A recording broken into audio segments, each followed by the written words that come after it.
Hey there, Stacker. Amazon just announced that they want people to come back in the office, and we're seeing that employees thinking they don't really want to do it. So here's the question. Are you more productive in the office? Are you more productive at home? And even if you are more productive at home, is it really good for you to work at home and not have that boundary, right? Let's dive into a conversation about this with my buddies OG and Doug. But before we get to that, very quickly, make sure you subscribe to this channel, hit the bell to make sure you're notified when new things happen, and follow us for more videos like this one. All right, let's jump into this conversation. Hello, darlings. And now it's time for your favorite part of the show, our Stacking Benjamin's headlines. Our headline today comes to us from Yahoo Finance. And this piece is written by Eleanor Pringle. Amazon CEO Andy Jassy, OG, has something to say for people that are working from home. And I'm wondering how you feel about this. Amazon CEO Andy Jassy, Eleanor writes, seems to have run out of patience with remote workers refusing to come back to the office. The return to office issue has been a problem plaguing some of the biggest businesses in America, with companies from Meta to Disney and Starbucks all wrestling with workers who want to hold on to their pandemic era flexibility. How the hell do you work at Starbucks and you don't come into the office? I love baristing at home. Virtual brewing. I am making coffee, boss. I've been doing it all day. What are you talking about? I made myself 7.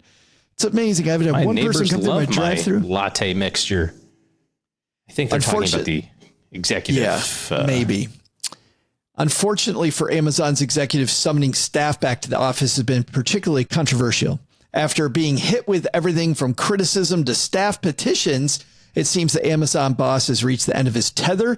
He says, quote, "It's past the time to disagree and commit," Jassy said in a recording obtained by Insider. And if you can't disagree and commit, I also understand that, but it's probably not going to work out for you at Amazon, because we're going back to the office at least 3 days a week. And it's not right for all of our teammates to be in 3 days a week and for people to refuse to do so, unquote.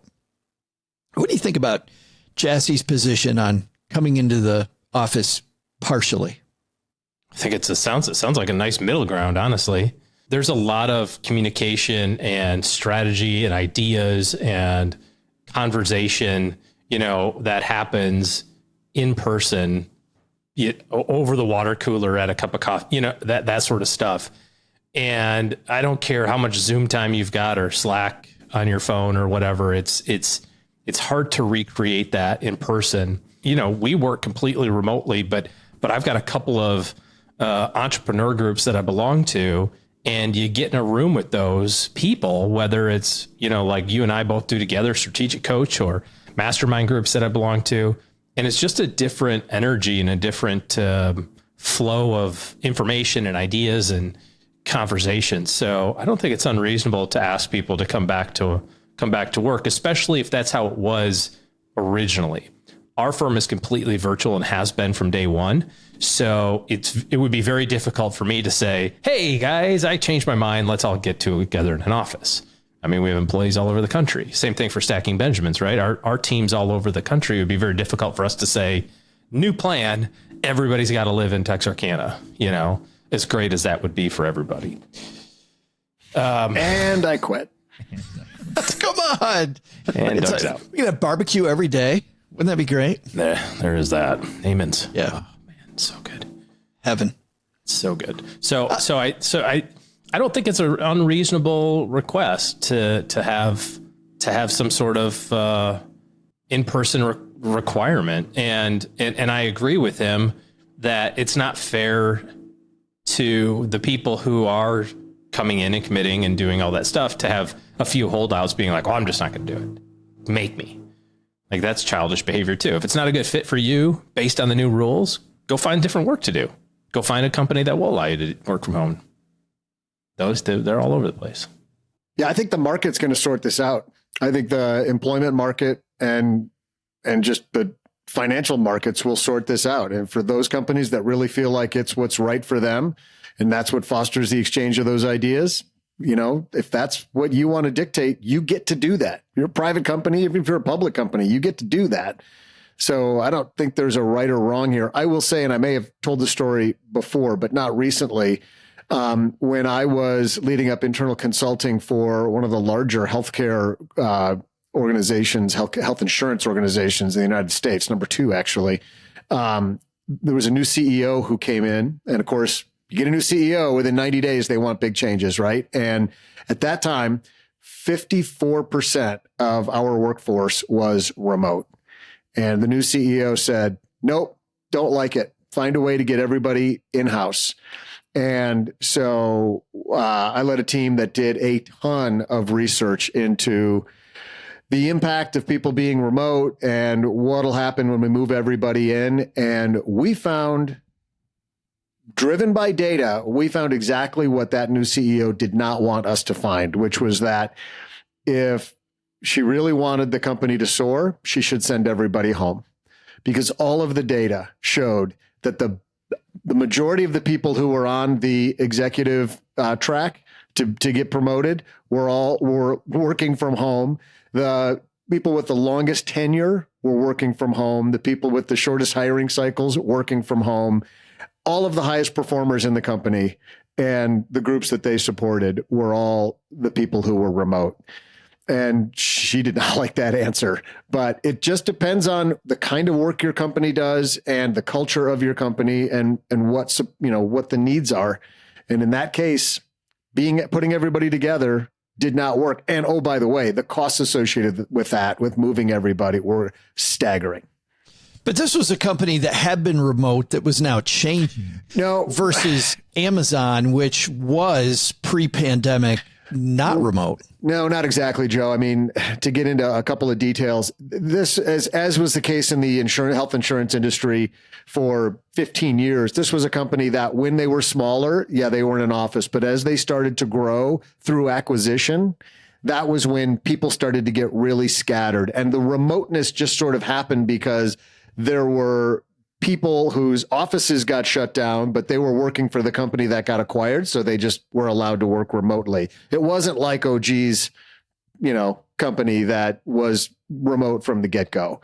So this was an unintended remote workforce, but the benefits of which were unquestionable. Well, undoubtedly, I think that the benefits of remote work outweigh the benefits of being in person from a cost standpoint and productivity standpoint. I mean, you can see that in plenty of studies. I wonder about the exchange of ideas like we were talking about. I think you have to have some sort of ability to recreate that. If you're going to have everybody be remote, then make sure everybody gets together at some sort of interval for that sole purpose of, team building and camaraderie and, flexibility. There's some value there, but I think this romantic notion of, hey, we're walking down the hall and I bump into Steve and we have this great strategic light bulb discussion that goes on, like, holy cow, we've discovered this thing because we happen to be both going to the cafeteria at the same time. You don't think it doesn't happen that much. And I've worked in some pretty big corporate environments, and I can't think of a whole lot of times where I heard about that. No, I was about to broaden it and say, I can't think of too many times where it was like, yeah, we just stumbled on this new thing. Not surprising. It doesn't happen to you. I knew you were going to say that. I knew you were going to say that. I think there's, I'll put this very bluntly, I think on two occasions. Number one, if you're going to disagree with the CEO, I think, Doug, you nailed it. If the CEO wants to go a certain way, if Jassie's saying we're coming into the office and you're somebody going, yeah, I don't think so, why don't you make me? You're the one who's going to lose. Sure. If you're looking at the game of employment, which is very important to your bottom line, then that's number one. Number two is, I don't know how, unless you're around the other movers, unless you're around the top movers, you are going to move up the ladder without being in proximity to the people that are making those decisions. Like, proximity matters. And if people are going into the office, if you've got 2/3 of the team that's in the office and 1/3 of the team that's not in the office, I think I'll tell you, I think 5 years from now, you're going to look and you're going to go, wow, the people who were in the office closer to the decision maker actually got promoted more often. That is so weird. I don't think it's weird at all. I think if you're not in the same place as the decision maker and you're in that 2/3 group that's in the office, you're not getting promoted. I disagree. I don't think that's the case in today's environment. If everybody's remote, if every single person is remote, I get where you're coming from. Not in the example I brought up, not everybody was remote. In fact, it was about 50-50, 54-46. It was pretty close to 50-50. And the people who were climbing the ranks fastest were the people who were remote. I just got done explaining that. And yet you're sitting here telling me, no, you got to be close to the people who are the decision makers. Well, I can tell you, this was a company that had over 100,000 employees. Yeah, and obviously you've got a lot of that data, Doug. I can tell you with some other businesses that I'm involved in, the proximity certainly does matter. You know, proximity the always top of matters. mind, being able so to often. be the, you know, just the FaceTime. You can't. It matters with me. I've led enough people that if I'm around you, and certainly even virtually, if I talk to you more often, I'm like most bosses. I think you're doing something. If I don't talk to you, if I don't bump into you, if we're not sharing ideas back and forth on a daily basis, I just tend to think you're not really doing anything.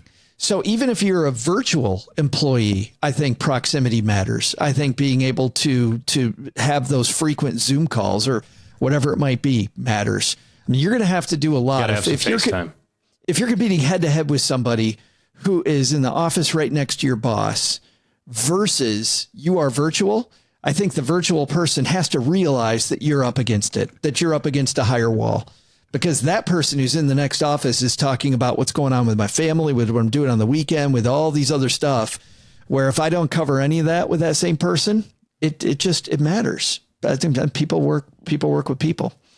People up on people. And now we're just going on to make Doug mad. It's pretty much. So you succeeded. Jesus. You've worked in how many large corporate environments? But yeah, you know. And your entire organization is virtual for the last 10 years? Yeah, you know. You've collected how much data? Yeah, you're right. You work directly for the CEO on a project to investigate this? I get it. I'll shut up. What do you guys think? You going to side with Doug on this one? You going to side with Joe? Which side are you on? Weigh in. We'll also see, obviously, more data on this. Probably agreeing with me, Doug. Yeah. From Kevin and the 201. StackingBenjamins.com/201 is where you go to find out that Joe's probably right on this one. Well, there you have it. That's our take. What's yours? Give us a comment down below. Make sure you subscribe to the channel. Hit the bell to make sure that you're notified of future videos when they come out. We'd love to hear your take on this and others. By the way, this is part of a larger podcast where we also talk to Chad Carson on this show about some interesting stuff, a small but mighty empire. There's another video about that here, but you can hear all of it together on the Stacking Benjamin show that comes out every Monday, Wednesday, Friday. I'm Joe Saul-Sehy. We'll see you next time right back here.